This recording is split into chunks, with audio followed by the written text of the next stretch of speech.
तो इस पर इंडिया गठबंधन ने ही लिया है। तेजस्वी यादव कह रहे हैं हमारी पार्टी सत्ता में आई, इस बिल को फाड़कर कूड़ेदान में फेंक देंगे। अब देखिए क्या है, तेजस्वी यादव जैसे लोग कुछ भी बोल सकते हैं। इस पूरे देश ने ये देखा कि उनके पिताजी लालू यादव पार्लियामेंट में खड़े होकर कड़े वक्फ बिल की बात कर रहे थे। और जहाँ तक रह गई बात बिल को फाड़ने की, तो ये लोग तो एनार्किस्ट हैं। ये कोई इनकी पार्टी का ये डीएनए ही है।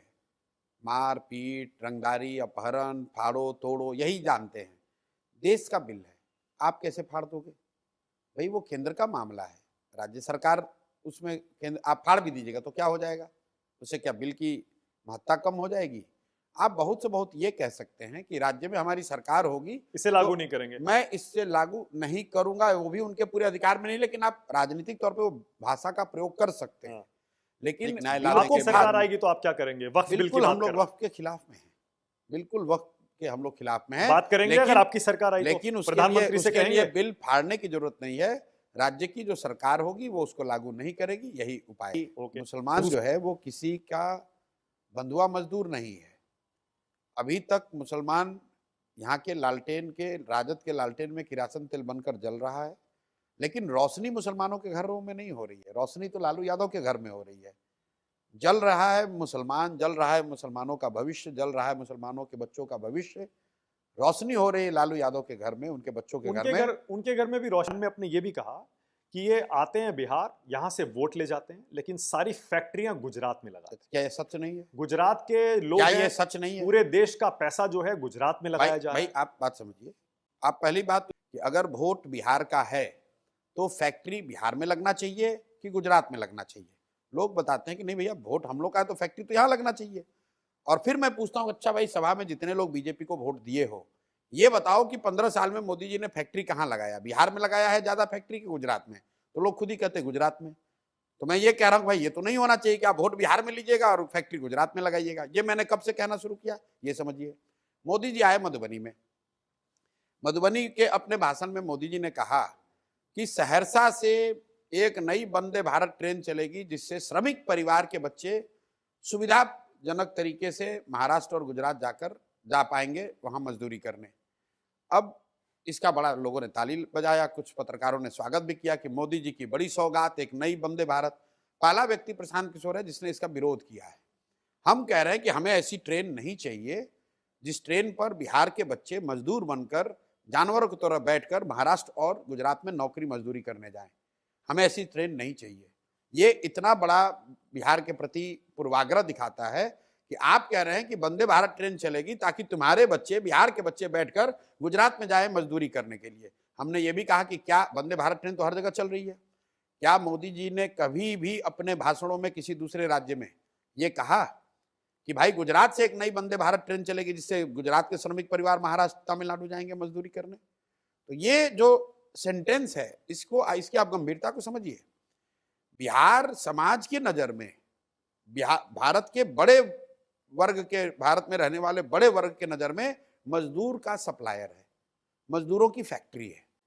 और ये बात इतना लोगों के दिमाग में घर कर गई है कि वंदे भारत का इनॉग्रेशन करते समय या घोषणा करते समय प्रधानमंत्री भी यही कह रहे हैं। पर क्या ये सच नहीं है? सच है, लेकिन उस सच के लिए अगर सच है तो इसके लिए जिम्मेवार कौन है?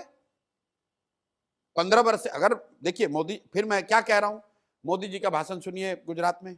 मोदी जी प्रधानमंत्री हो, गुजरात के तो प्रधानमंत्री नहीं है, सिर्फ गुजरात के भी प्रधानमंत्री हैं और बिहार के भी प्रधानमंत्री हैं। मोदी जी गुजरात में गए, उन्होंने कहा जब गुजरात 2035 में 75 साल का हो तो मैं चाहता हूं कि गुजरात की अभी से प्लानिंग हो कि वहां शिक्षा कैसे होगी, वहां इंडस्ट्री कितना होगा, वहां इनकम कितना होगा, गुजरात में कल्चर की स्थिति क्या होगी। वही मोदी जी आए यहाँ बिहार में काराकाट में, तो कहते हैं यादव सब मेरा परिवार है, कुर्मी मेरा परिवार है, तेली मेरा परिवार है, कलवार मेरा परिवार है, पासवान मुसहर मेरा परिवार है। अरे भाई, आप प्रधानमंत्री हैं, गुजरात में जाकर आप कह रहे हो कि 2035 में गुजरात कैसा दिखना चाहिए, और बिहार में आकर आप यादव, कुशवाहा, कोयरी, ब्राह्मण, भूमिहार की बात कर रहे हो। गुजरात जा रहे हो तो आप इन्वेस्टमेंट समिट की बात कर रहे हो, फैक्ट्रियों की बात कर रहे हो, गिफ्ट सिटी की बात कर रहे हो, धोलेरा सिटी बता रहे हो। अब बिहार आते हो तो कहते हो तुम लोग को 4 किलो अनाज दे रहे हैं। भाई 8 करोड़ गरीब परिवारों को अनाज मिल रहा है, इसकी गारंटी दे रहे हैं। आप मुझे बताइए कि क्या गुजरात में फ्री अनाज नहीं बट रहा है?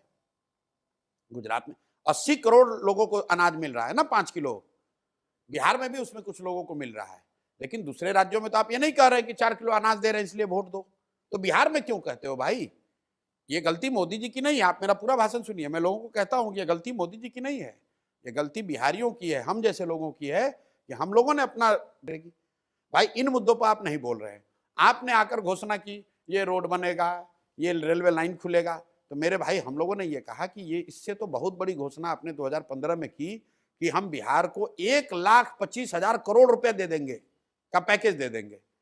15 के बाद लगातार मोदी जी प्रधानमंत्री हैं और यहाँ राज्य में भी एनडीए की ही सरकार है।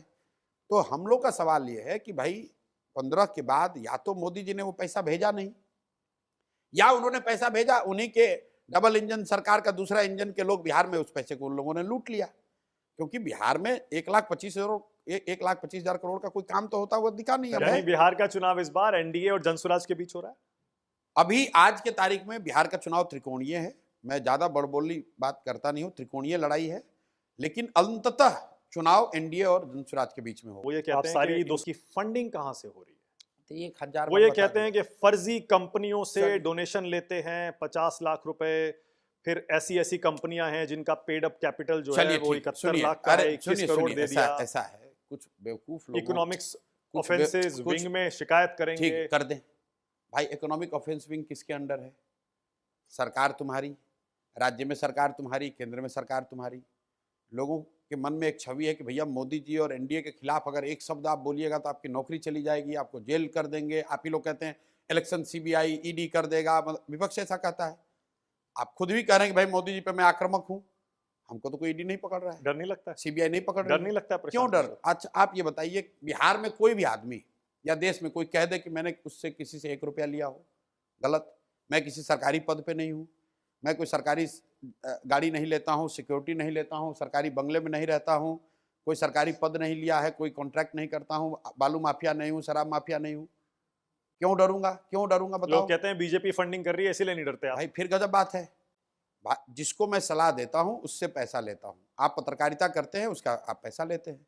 मैंने जीवन में जिसको सलाह दिया उससे पैसा लिया, उसको पैसा मांगा, अगर उस समय नहीं लिया तो अब कह रहे हैं कि भाई अब दो, मदद करो। बिहार में हम एक नई व्यवस्था बना रहे हैं, आप हमारी मदद कीजिए। Very interesting, very interesting. Prashant ji, इसका मतलब आप ये कह रहे हैं आपने जिसको सलाह दी, जिन जिन के लिए काम किया, उनसे फीस ली, क्या वो अभी भी आपकी मदद कर रहे हैं? मैं वही बात आपको आज की, इसमें नई बात किया तो रोज पहले दिन से भाई हमको पैसा कौन देगा? हमारे बाप दादा कोई टाटा बिरला तो है नहीं, मैं कोई उद्योगपति हूँ नहीं, मैं कोई बिहार में धंधा बिजनेस करता नहीं हूँ।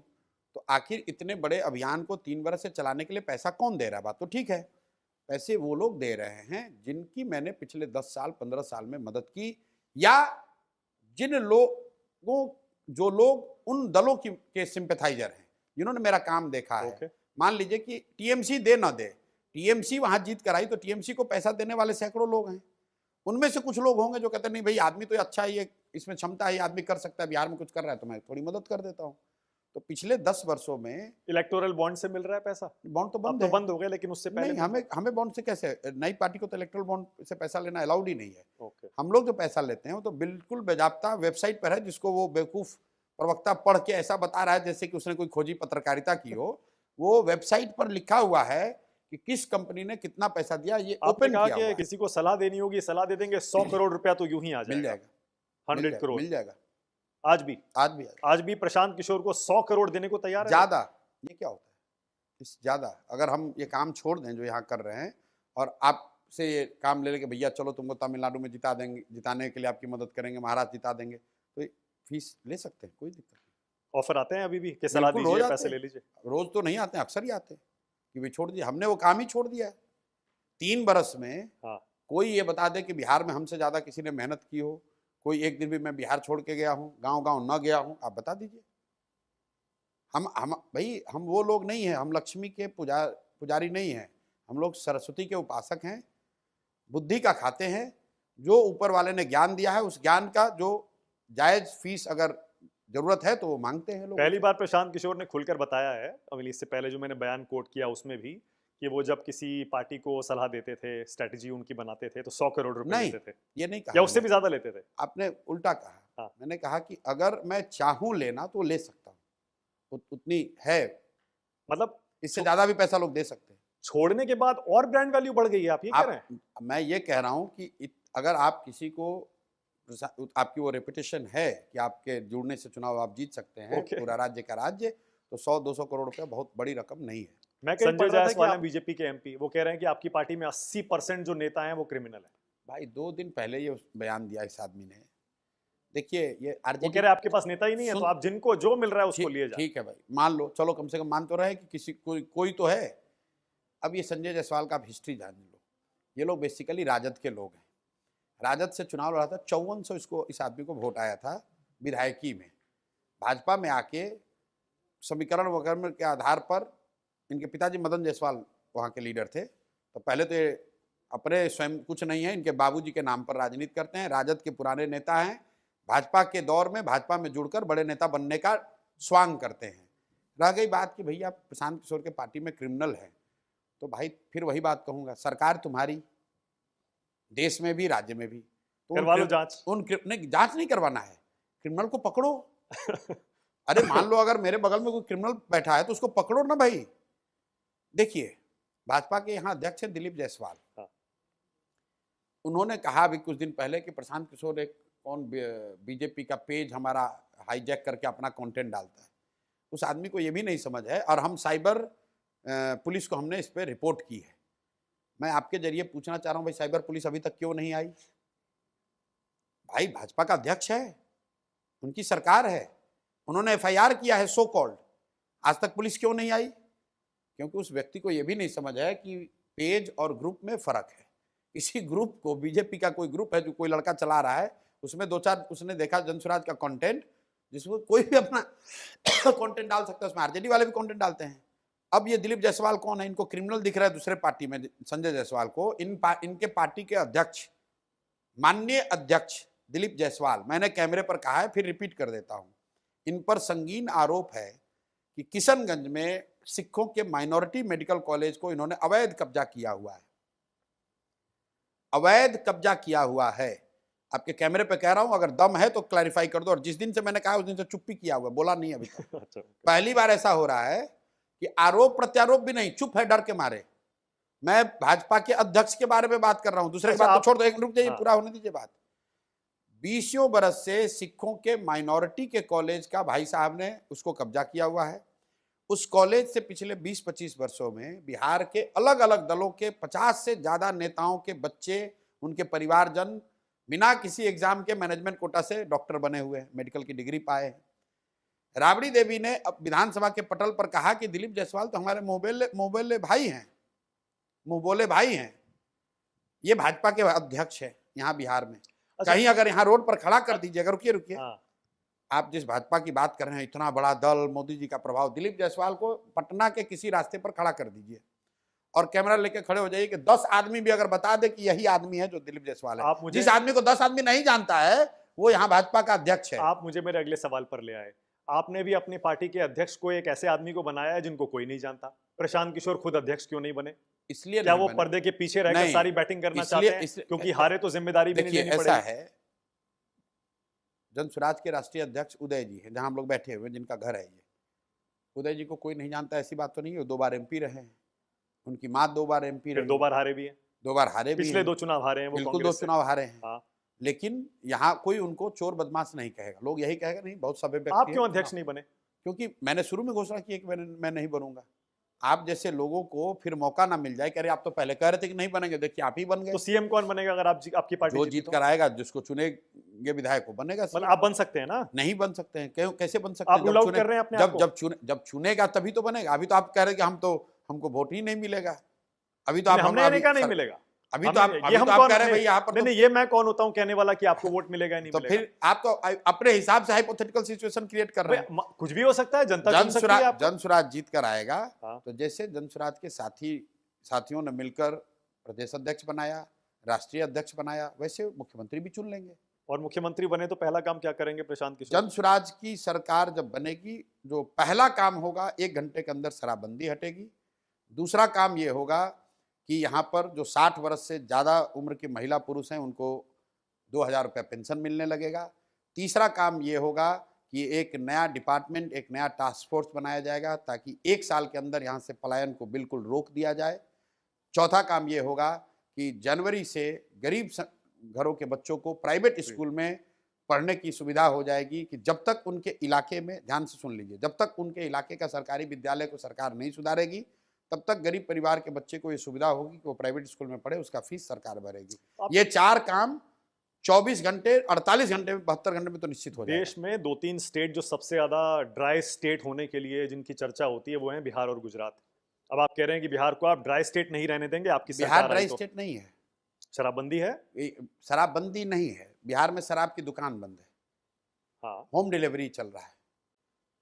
मतलब जैसे अभी आप शॉपिंग अपना कहाँ करते हैं? आप तो दुकान पे नहीं जाते हैं, अमेजोन से फ्लिपकार्ट से ऑर्डर करते हैं। तो क्या आप सामान नहीं खरीद रहे हैं? आप तो शर्ट पैंट सब बढ़िया सब खरीदे होंगे ऑनलाइन। तो यहाँ पर भी लोग होम डिलीवरी करा रहे हैं शराब का।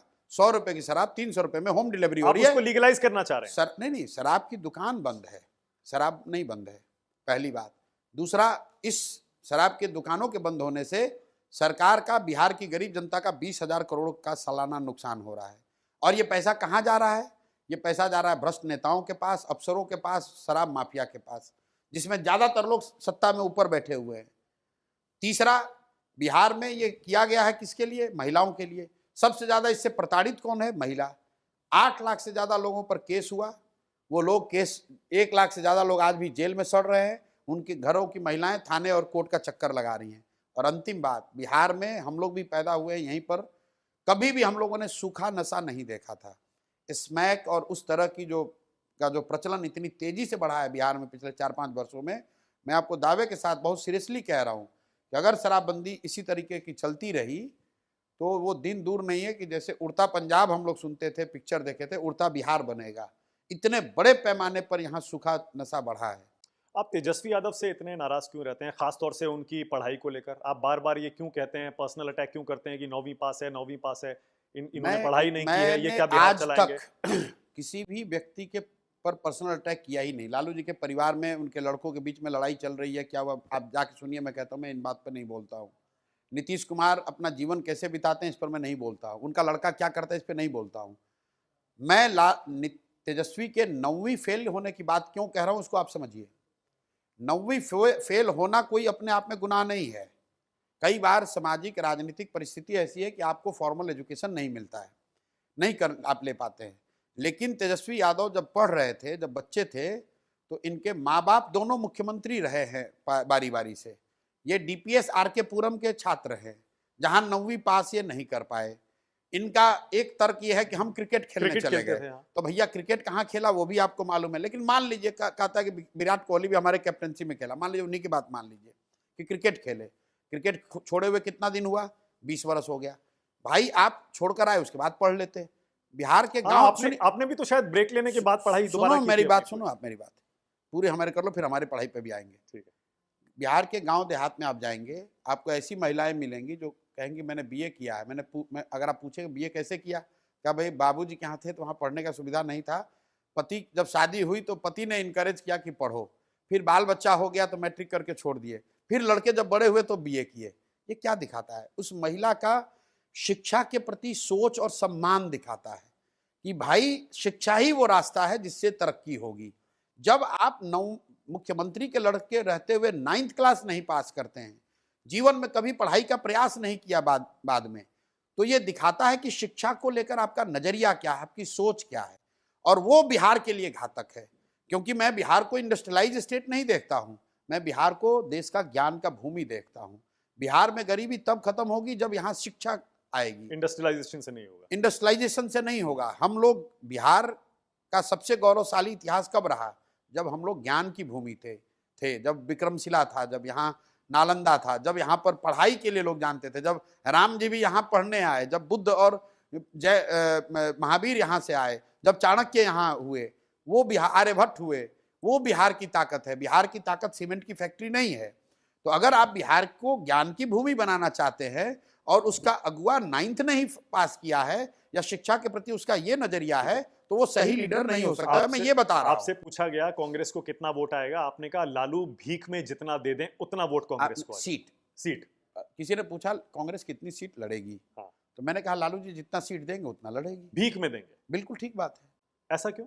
भाई इसलिए अच्छा खासा गठबंधन चल रहा है उनका। मेरे भाई ऐसा है कि बिहार में राजनीति को थोड़ा बहुत भी जो समझते देखते हैं उनको मालूम है कि बिहार में लालू जी तय करते हैं कि कांग्रेस कितना लड़ेगी नहीं लड़ेगी। कांग्रेस अपने बूते पर कुछ नहीं कर सकती है।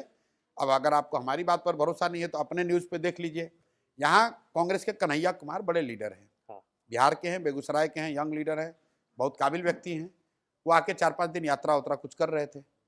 लोगों ने कहा अब कन्हैया कुमार आए, कांग्रेस बड़ी ताकत से लड़ेगी। मैंने उस समय भी कहा भाई कन्हैया कुमार उतने ही दिन तक बिहार में रहेंगे जितने दिन लालू जी अलाउ करेंगे। जिस दिन लालू जी ने फरमान जारी किया कन्हैया कुमार को कांग्रेस वापस ले गई। पर अब तो कन्हैया ने मान लिया ना, सुन लीजिए, तेजस्वी हमारे सीएम फेस है। अरे मेरी बात तो सुन लो। हाँ। कन्हैया को तो मानना ही पड़ेगा, हाँ। क्योंकि लालू जी ने कहा तो मानना ही पड़ेगा। यही तो बात मैं कह रहा हूं। ऐसा कहीं होता है कि जिस राज्य में चुनाव हो रहा है, जिस पार्टी का सबसे स्टार कैंपेनर या यूथ लीडर जो है वो उस राज्य में न आए। भाई कन्हैया कुमार बिहार आते नहीं है प्रचार करने, क्यों? क्योंकि लालू जी का आदेश नहीं है, लालू जी का परमिशन नहीं है। उसी आधार पर लोगों ने कहा कितनी सीट मिलेगी, मैंने कहा लालू जी जितना देंगे उतना मिलेगा। भाई 15 में, और ये मेरा फर्स्ट हैंड एक्सपीरियंस भी है, 15 में जब महागठबंधन बना तो मैं ही उसमें था, मैं ही निगोशिएट कर रहा था। हमने प्रपोज किया कांग्रेस को 40 seat, 41 to be precise. Lalu ji 10 दिन तक ये उलाहना देते रहे कि भाई 41 काहे दिए हो, सब कांग्रेसी को तो हम 20 से 25 पे बना लेते हैं। तो कांग्रेस को सीट कितनी मिलेगी वो लालू जी तय करेंगे, क्योंकि कांग्रेस ने अपने आप को बिहार में लालू जी का, आरजेडी का पिछलग्गू दल बनाकर रखा है। इसलिए वो जो लालू जी कहेंगे वो होगा। पर कांग्रेस